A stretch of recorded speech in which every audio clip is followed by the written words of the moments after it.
Le développement économique et social d'Haïti continue d'être entravé par l'instabilité politique, l'augmentation de la violence, un niveau d'insécurité sans précédent que vit la population haïtienne à tous les niveaux.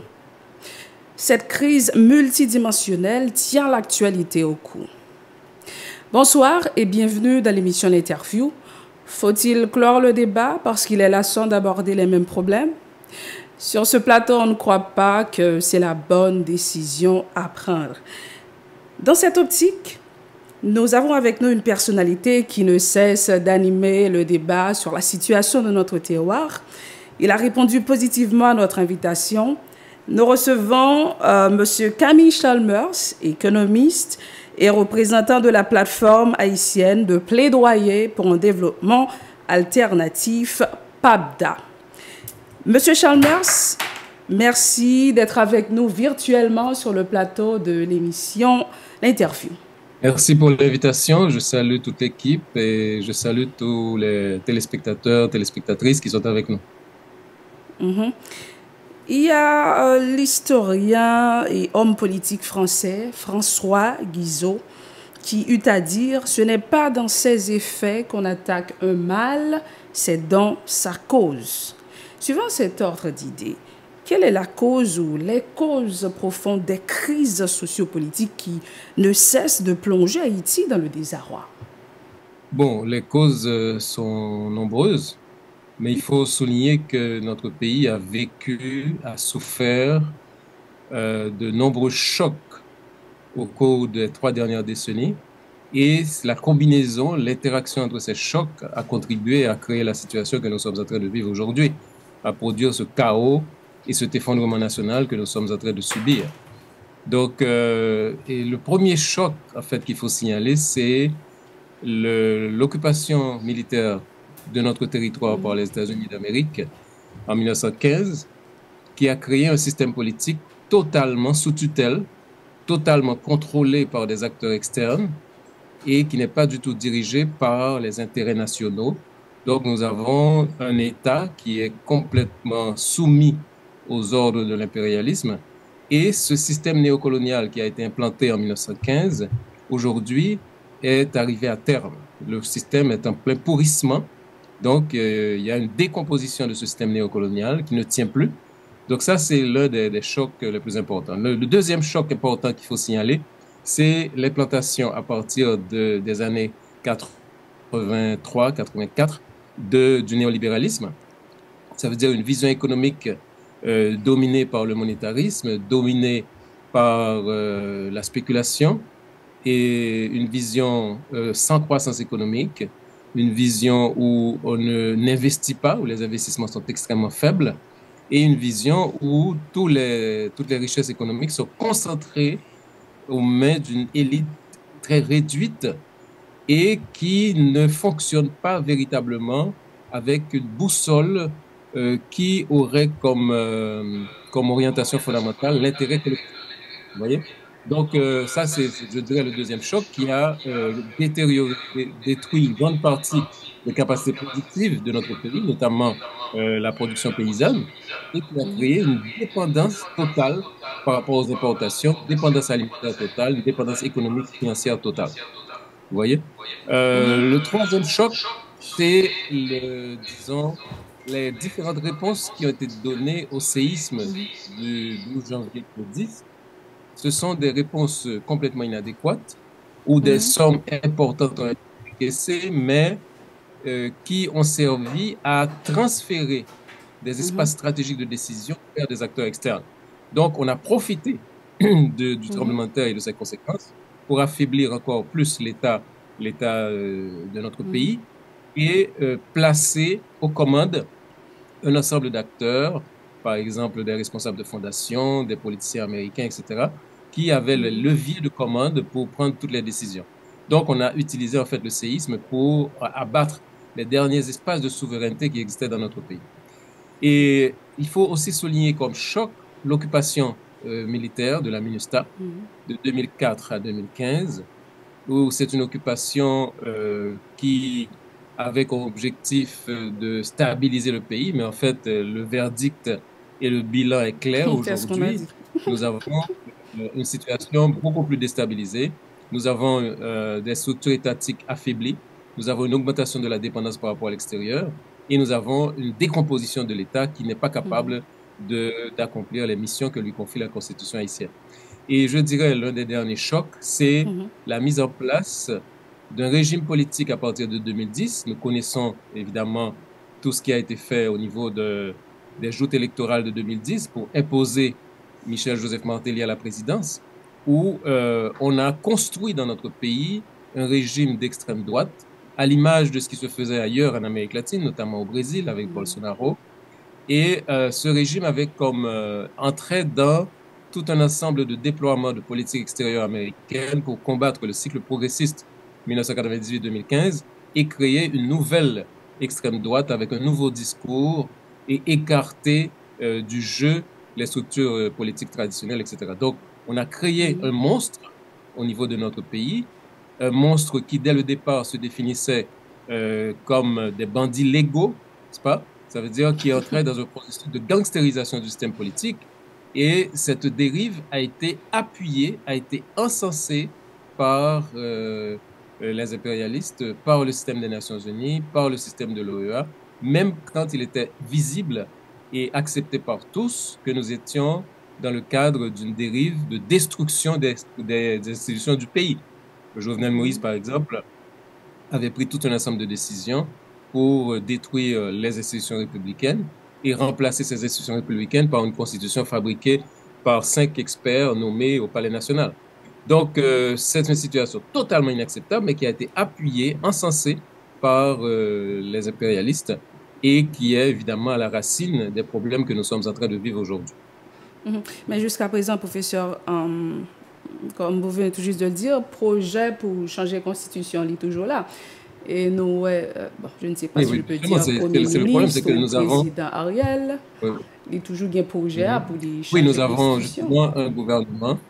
Nous avons un gouvernement qui continue ce même projet. Justement, ce même projet établi en 2010, donc un projet de destruction des institutions, un projet de soumission totale aux vœux de l'impérialisme, un projet qui est complètement aveugle par rapport aux douleurs, par rapport aux souffrances, par rapport à la misère, par rapport à la faim vécue par le peuple haïtien. C'est ce régime qui continue. Et justement, nous avons aujourd'hui le choix, ou bien nous acceptons cette transition de continuité et d'affirmation de ce projet d'extrême droite, ou bien nous rentrons dans une transition de rupture où nous créons les conditions pour une redéfinition du projet national, une redéfinition des institutions étatiques.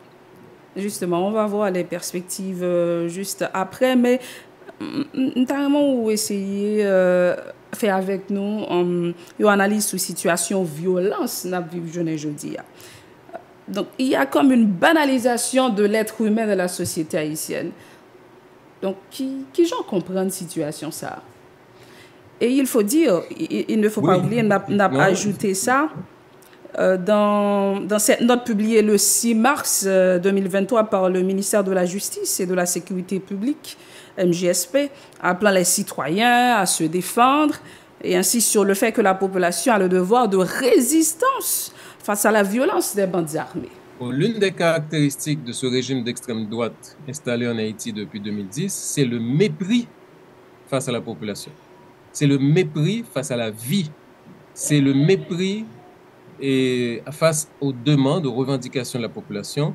Donc, c'est une gouvernance qui s'opère en faisant abstraction de l'existence des masses populaires, de l'existence du peuple haïtien. Vous voyez? Donc, et nous sommes aujourd'hui au summum de ce mépris quand nous avons un gouvernement qui reste silencieux face aux actes les plus ignobles, face aux situations les plus inacceptables, comme par exemple les attaques qui se font sur les écoles, les lycées, etc. Donc, la nature même de ce régime d'extrême droite, c'est de gouverner sans le peuple. C'est de gouverner contre le peuple et de gouverner seulement à partir des intérêts d'une faible minorité qui contrôle les richesses de ce pays et qui veut aussi contrôler toutes les institutions politiques de ce pays. Donc, vous voyez, cette logique amène justement à la situation caricaturale que nous sommes en train de vivre. Vous avez des massacres où périssent 60-70 personnes en 2 jours et le gouvernement reste totalement silencieux. Donc, vous n'avez aucune mobilisation réelle face au problème de la sécurité. Normalement, aujourd'hui, la situation que nous sommes en train de vivre à Port-au-Prince, qui est une situation de guerre, mériterait que le gouvernement, par exemple, déclare un état d'urgence au niveau de la capitale pour que toutes les ressources soient concentrées sur ce combat contre l'insécurité parce que c'est la vie de chacun qui est menacée tous les jours. Donc, cette indifférence face aux douleurs de la population fait partie justement de la nature de ce régime politique construit à partir de la volonté impérialiste et construit à partir de la volonté d'écarter définitivement les secteurs populaires de tout espace politique et de toute décision politique. Mais à ce niveau, nous, Premier ministre Ariel Henry toujours fait marathon dans OEA et dans CECLAC, il fait marathon pour nous capables de joindre l'autre force étrangère qui peut venir aider nous par rapport avec cette question de sécurité. Ben, Premier ministre Trudeau, clair que Canada lui-même les pas voyer en force étrangère et pour lui ça n'a pas porté solution. Et nous peut-être par rapport avec réponse ça, Premier ministre Ariel Henry, il a essayé de mobiliser les forces de l'armée d'Haïti et responsable répond même, il dit il n'y a pas les moyens nécessaires pour apporter un secours. Oui, effectivement, comme on le disait précédemment, le type de régime que nous avons là, sont un type de régime qui pas quoi dans le pays, qui pas quoi dans la population et qui pas reposer sur la population pour résoudre aucun problème. C'est pour ça que ils commettent évidemment action honteuse ça et anticonstitutionnelle, une véritable trahison à la patrie, leur demander intervention militaire étrangère. Et nous connaissons que l'intervention militaire étrangère, ça, c'est pas pour résoudre les problèmes du peuple haïtien, mais c'est pour permettre au gouvernement d'Ariel Henry d'exécuter son plan, c'est pas de changer la constitution et d'organiser des élections totalement contrôlées par un clan politique. Donc, et aujourd'hui, effectivement, nous voyons que l'IPA a joué une réponse que l'État obtient et découvrir que gagnant un bagage qui relève l'armée d'Haïti et des ressources humaines qui sont présentes et qui étaient déjà à plusieurs reprises manifesté volonté pour combattre la sécurité. Nous sommes le fameux discours qui était fait dans Mupana, côté que gagne un officier de l'armée qui était crié même, qui était dit genre honte de ce que ils sont pas capables de répondre à la situation dramatique que la population vive là. Il était même dit que tu as besoin seulement quelques blindés et un hélicoptère de combat, ça suffisait pour résoudre le problème de l'insécurité. Donc aujourd'hui, c'est justement la manifestation d'un gouvernement qui n'est pas du tout intéressé à le pays, qui n'est pas réfléchi à partir de ça qui existe dans le pays, qui n'est pas connecté avec besoins et souffrances peuple haïtien, mais qui est complètement soumis au dictat de l'impérialisme. D'ailleurs, il y a une raison qui fait que le patron parlait de l'armée, c'est que justement, nous voyons que dans tout discours, que ce soit M. Trudeau, que ce soit le gouvernement américain, il a toujours parlé d'appuyer la police. Il n'a pas jamais parlé de l'armée d'Haïti. Même si elle est embryonnaire, mais c'est quand même une force publique sur laquelle il faudrait compter dans le cadre d'une situation aussi dramatique. Donc, évidemment, c'est une décision très tardive, c'est une décision qui pas du tout correspond à un niveau d'investissement que même le gouvernement ça a fait. On n'a qu'à regarder le budget, par exemple. Ouais, pas aucun investissement qui fait qui était capable de permettre que effectivement, il doter forces publiques de ressources adéquates pour faire face à banditisme, pour faire face à la situation que nous vivons. Donc, nous, on est en situation côté que le drame risque de prolonger pendant longtemps, tout autant que nous, en bas, un régime de transition, de continuité, qui gagne exactement même boussole, qui a défendu même intérêt et qui est au service justement de même famille. Mais maintenant, il faut regarder la responsabilité de, je peux dire, du citoyen haïtien, de l'être haïtien, on parlait même de l'élite. Donc, ça nous pas comprendre, c'est à partir de la mort de Jovenel Moïse, il y a un paquet d'accords qui peut-être prend naissance, qui prend naissance. Donc, ça qui est plus connu, c'est l'accord de Montana.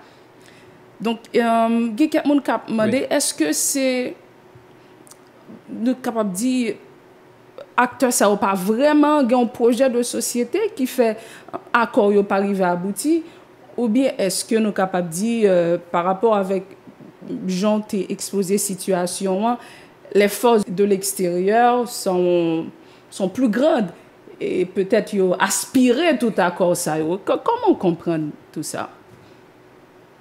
Oui, alors il faut saluer le fait que pendant la crise nous avons deux dynamiques qui étaient manifestées clairement. Il y a la dynamique de la mobilisation, côté que la population prend la rue, ils fait manifestation, ils ont protesté contre le budget criminel, etc. Une dynamique de mobilisation très intense, qui est traversée en pile couche en population, qui pas seulement au niveau de Port-au-Prince, etc. Et qui t'a dit clairement, nous pas voulons type de régime ça, nous pas voulons gangstérisation système politique là, et ça a mené nous dans tout. Et deuxièmement, pendant cette même période, et surtout au cours de l'année 2020-2021, bon paquet d'acteurs politiques et sociaux qui chita, qui réfléchit, qui fait des propositions de transition, qui entendent, et très souvent c'est des acteurs qui ne sont pas habitués à chiter ensemble, qui font des concessions pour chiter ensemble. Donc il faut saluer qu'il y a eu une dynamique de création de consensus, une dynamique de réflexion et de concertation politique extrêmement positive, et qui a abouti entre autres à l'accord de Montana du 30 août 2021. Mais malgré tous ces efforts et toutes les propositions qui sont sur la table, et en pile là, c'est des propositions cohérentes, ce sont des propositions qui sont rejetées en bloc par l'impérialisme américain, puisque yo chita derrière Ariel Henry, et au dos, Ariel Henry n'est pas négociable. Alors que Ariel Henry, justement, fait partie de ce que nous avons défini comme transition de continuité. On ne peut pas avoir une transition de rupture avec Ariel Henry, puisque, justement, il représente la continuité du PHTK, la continuité de la gangstérisation du système. Et tout le monde connaît que, justement, la force des gangs repose essentiellement sur le fait qu'ils ont appuyé sur les appareils centraux de l'État. Les connexions qui existent entre les gangs et l'appareil central de l'État sont démontrées par tout un ensemble de documents, les enquêtes qui ont été faites par le Sénat de la République, les appels entre la présidence et certains gangs de l'Artibonite, les dossiers sur le ministre, l'ex-ministre de la Justice et le ministre de l'Intérieur. Donc, il est clair qu'aujourd'hui, on ne peut pas résoudre le problème des gangs avec un personnel politique qui est lié à ces gangs, qui a même des liaisons organiques avec gangs. Et en même temps, l'impérialisme américain dit Ariel Henry n'est pas négociable. Il faut que ce soit Ariel Henry qui dirige la transition. Donc, ça veut dire que vous voulez que qu'on continuité de la descente aux enfers, une continuité de gangstérisation au système politique là, qui pas jamais capable d'aboutir véritablement à une situation différente de ce qu'on a vu aujourd'hui. Donc, c'est ça qui t'a dit objet de impasse là. Alors, le discours dominant, c'est de dire que les Haïtiens ne peuvent pas s'entendre, etc. Il y a une multitude d'accords, alors qu'en fait, c'est tout à fait faux. Le peuple haïtien, c'est un peuple haïtien qui montre capacité pour être capable de créer de larges concertations politiques.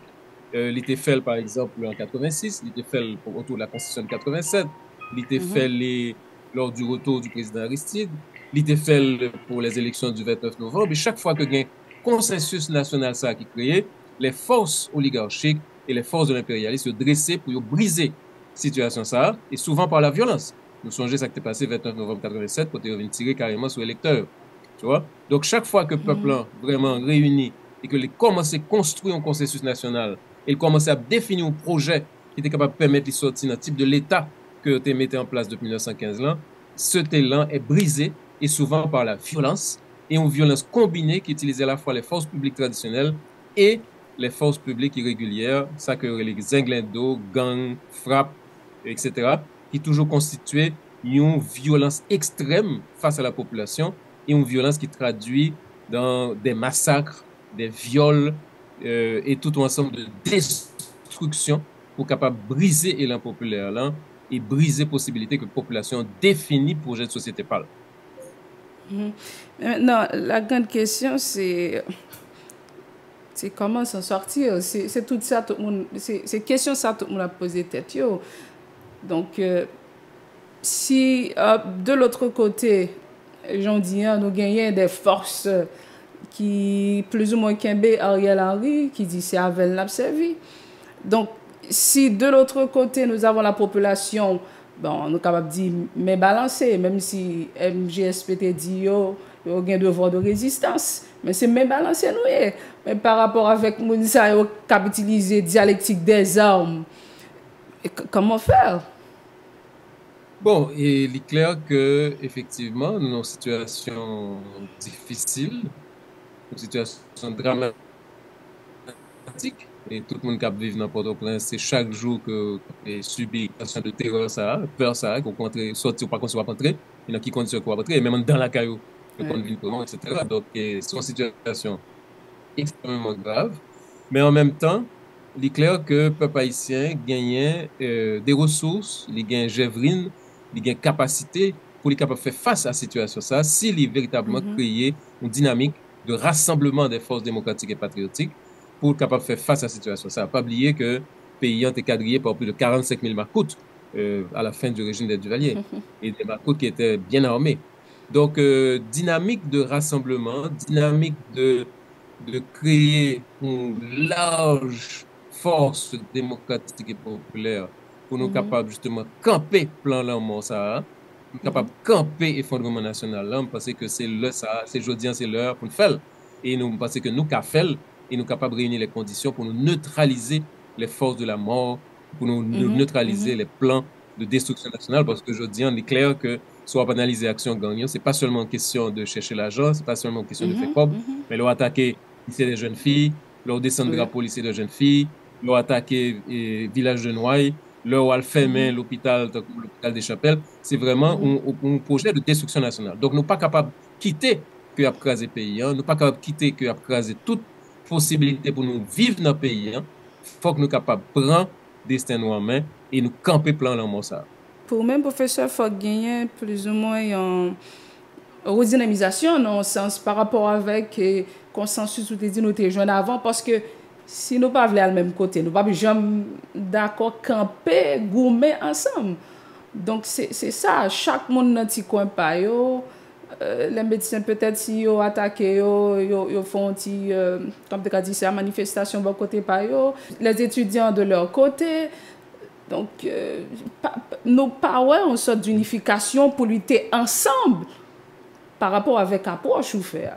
Alors, il faut dire que si on regarde les pays, et nous croyons que je dis que majorité, grande majorité de mon pays, il y a à bout de souffle, il y a vraiment une situation côté il y a dos au mur, et je crois que majorité de mon pays commence à prendre conscience de la nécessité de ça pour que nous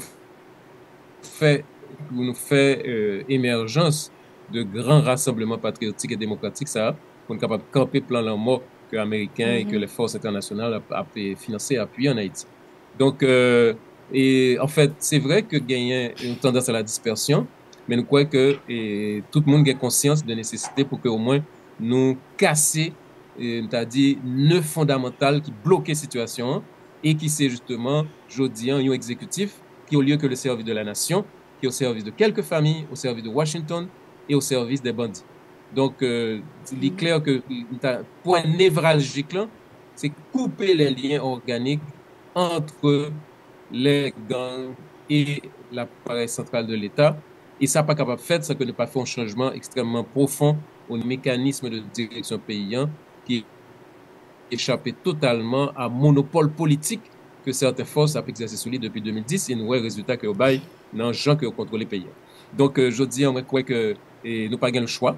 Il faut s'armer de courage, s'armer de lucidité et tirer les leçons des grands cycles de mobilisation qui ont eu lieu au cours des dernières années, tirer les leçons de l'intransigeance des forces impérialistes, n'est-ce pas, pour que nous capables de neutraliser yo et créer une situation qui permette que nous reconstruisons le pays. Parce que j'aime toujours dire, les questions d'insécurité, il y a plusieurs volets là-dedans. Il y a un volet politique d'abord, c'est connexion entre l'appareil central avec gang. Il y a un volet social, parce que la société haïtienne a construit son violence extrême contre les masses, parce que nous mettons tout ensemble de monde dans des situations côté pas qu'à manger. Je dis, on parlait de 4,9 millions de monde qui sont dans la sécurité alimentaire en Haïti. C'est la première fois depuis de longues années que nous gagnons une situation aussi grave, côté que plus de la moitié, près de la moitié de la population dans l'insécurité alimentaire. Il y a presque 1 million de monde qui sont dans une situation grave, qui ne pratiquement pas qu'à manger du tout.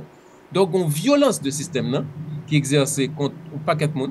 Là, on a passé à des centaines de milliers de jeunes qui sur le marché de l'emploi, qui sont capables de travailler, qui gagnent connaissance.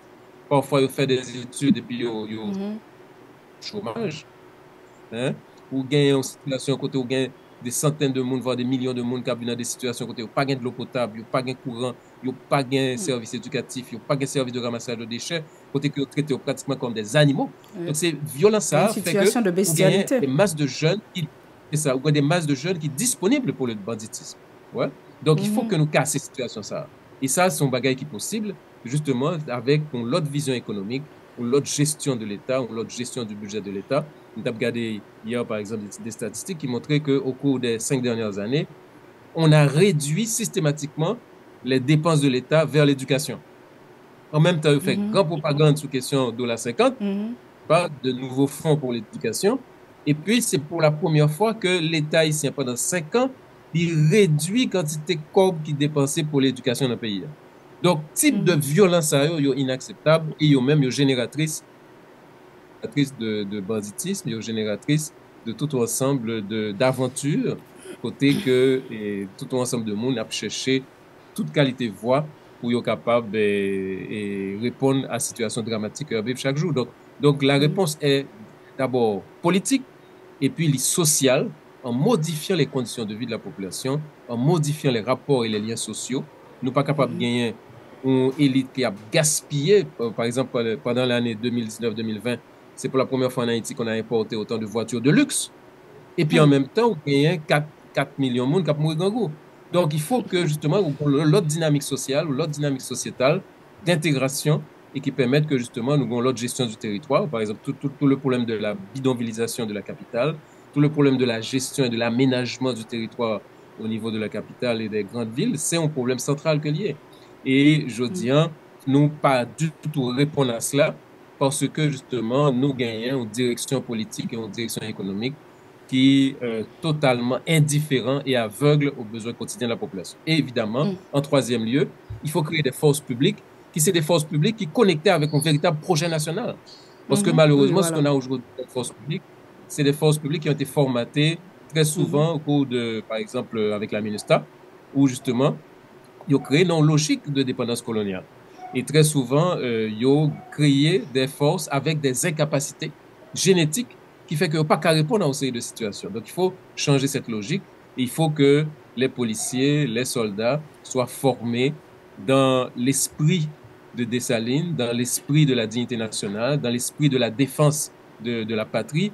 Et il faut qu'ils connaissent qui sa patrie en y est. Il faut qu'ils connaissent qui héritage historique extraordinaire que gagne en main. Et héritage ça, ils doivent défendre au lieu que simplement répondre à des ordres qui viennent de Washington.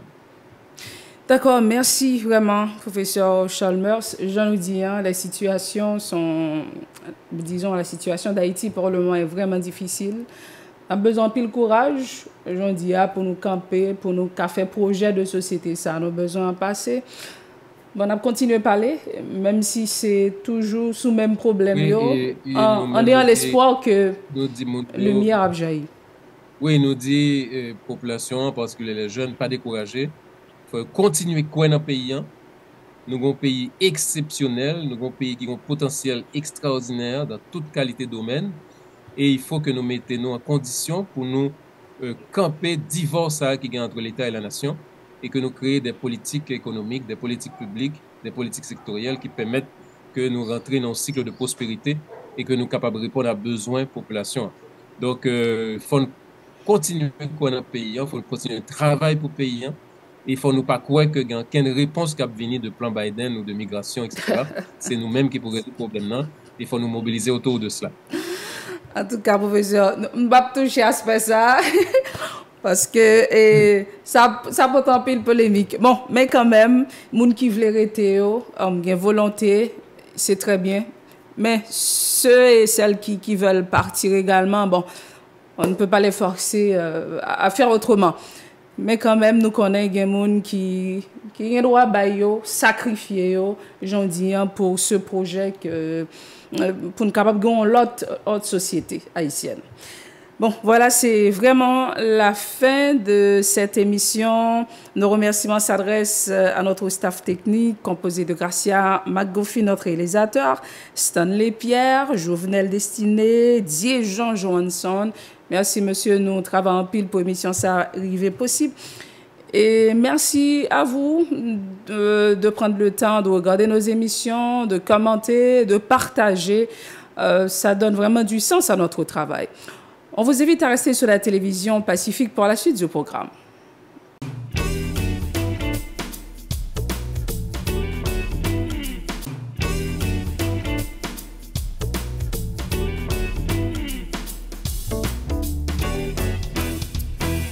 Si vous jugez que cette vidéo est intéressante, n'hésitez pas à liker et partager la vidéo. Et surtout, n'oubliez pas de vous abonner à cette chaîne et activer la cloche de notification pour ne pas louper aucune de nos vidéos.